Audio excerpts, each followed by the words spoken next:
Reportagem da Heloísa Vilela, que saiu agora há pouco, né? 5 organizações da sociedade civil entraram com uma representação no Ministério Público Federal questionando a legalidade do acordo entre a Prefeitura de Maceió e a Braskem, né? Um acordo que a gente já falou bastante aqui no ICL sobre os absurdos que ele apresenta, né? O Greenpeace, o Observatório do Clima, a ALAN, a Associação Alternativa Terra Azul e a Araiara consideram ultrajante, ilegal e inconstitucional esse acordo que foi firmado entre a Prefeitura de Maceió e a Braskem. Nesse acordo, César, ele prevê um acordo de 1,7 bilhão que praticamente isenta a Braskem de tudo, né? Praticamente esse 1 bilhão, esse quase 2 bilhões, paga tudo e não gera mais problemas para a Braskem, digamos assim, né? Dá a quitação completa à Braskem e ainda transfere todos os terrenos para a empresa. Então, além da empresa ganhar de não ter mais problemas com a justiça futuramente a partir desse acordo, ela também domina ali a região, né? Então ela tem um ganho a mais a partir disso, e é isso que aponta essa representação que foi feita pelas organizações da sociedade civil. O advogado Naue Bernardo Pinheiro de Azevedo, do Observatório do Clima, falou com a Heloísa Vilela e apontou que as pessoas foram forçosamente removidas do local, elas não saíram porque quiseram. E o acordo não consulta essas pessoas não estão envolvidas nesse acordo, né? É um acordo entre a empresa e a prefeitura. E destaca que passa a ter uma propriedade muito grande do município, a Braskem, né? Então a capacidade de exploração aumenta muito. Então é muito benefício, né, César, para as empresas, muito benefício. E a gente não sabe também, há um questionamento sobre para onde estão indo esses valores do acordo, né? Quem é que está ganhando com isso? Então é muito importante. A gente aqui no ICL tem olhado bastante para esse caso, bastante para a situação dramática de Maceió, para essa tragédia, para esse crime, né? Mais do que uma tragédia, é um crime socioambiental que tem ali os dedos da Braskem e que a Prefeitura de Maceió, comandada pelo João Henrique Caldas, JHC, que é bolsonarista, está querendo passar um pano, né? Perfeito. E Lucas, também tem um texto intitulado O Samba Morre Quando Quase Morre Quem Samba, da Eliana Alves Cruz. Veja que privilégio, gente, que coisa chique e que coisa maravilhosa ter uma escritora do calibre da Eliana Alves Cruz escrevendo um texto como esse por ICL Notícias. É isso, né, Lucas? É isso, César. Coluna semanal da Eliana Alves Cruz hoje traz uma reflexão sobre um caso que aconteceu no final de semana no Rio de Janeiro, um caso bárbaro, né? Que eu vou explicar um pouco melhor aqui para quem está nos acompanhando. Mas essa coluna ela reflete justamente sobre o samba morre quando quase morre quem samba. Cerca de 15 homens decidiram espancar 3 mulheres na saída de um famoso espaço de samba. E aí que vem todo esse questionamento, né? A gente fala de samba, de um espaço plural, aqui no Rio de Janeiro, um espaço que eu já frequentei algumas vezes, inclusive, esse local, e 3 mulheres foram agredidas, sendo 2 mulheres trans, em um caso dramático que tem misoginia, tem transfobia aí, porque eles chegam a dizer, César, quando agridem essas 3 mulheres, que se soubesse que era homem, teria batido mais. Então é uma coisa assim muito, muito séria, que o casarão, inclusive, tentou passar um pano, tentou dizer que não era com ele, tentou dizer que foi do lado de fora.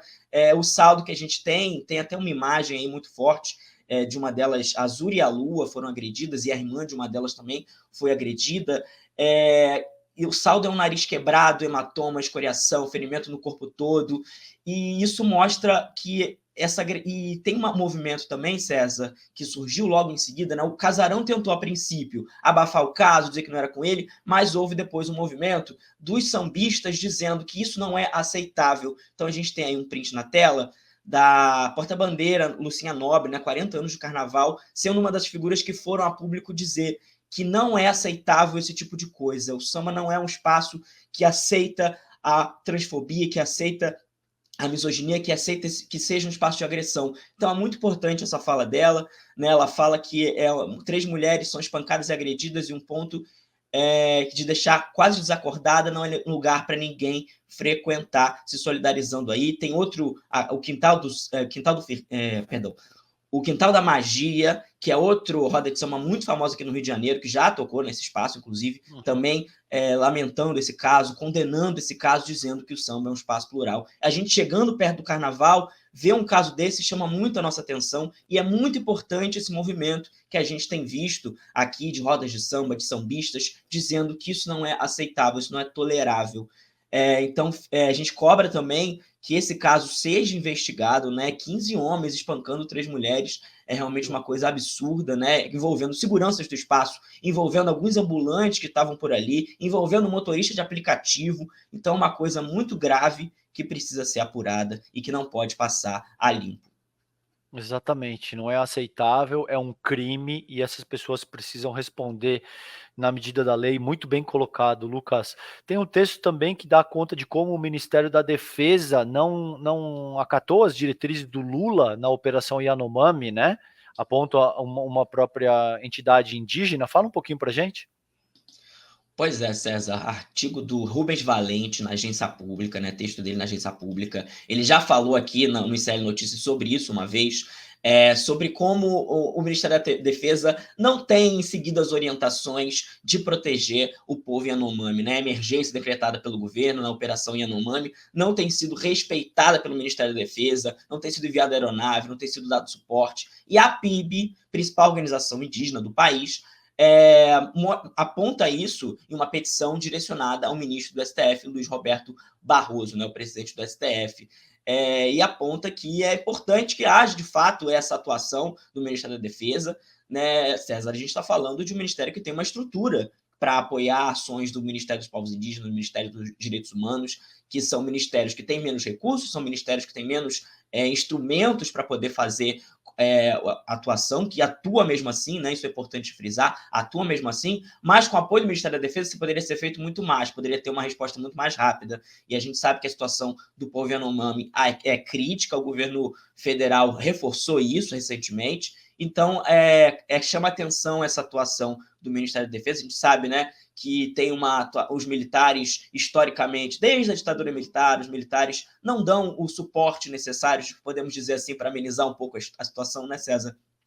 Para proteger os povos indígenas, não fazem frente aos garimpeiros, então acaba sendo um pouco reflexo dessa estrutura dos militares de muitos e muitos anos, mas que não pode continuar assim. A gente tem o Ministério dos Povos Indígenas, o Ministério dos Povos Indígenas solicita apoio, o Ministério da Defesa tem que aceitar, tem que ceder o que é necessário para realizar essa operação Yanomami, e é isso que a PIB cobra ao STF.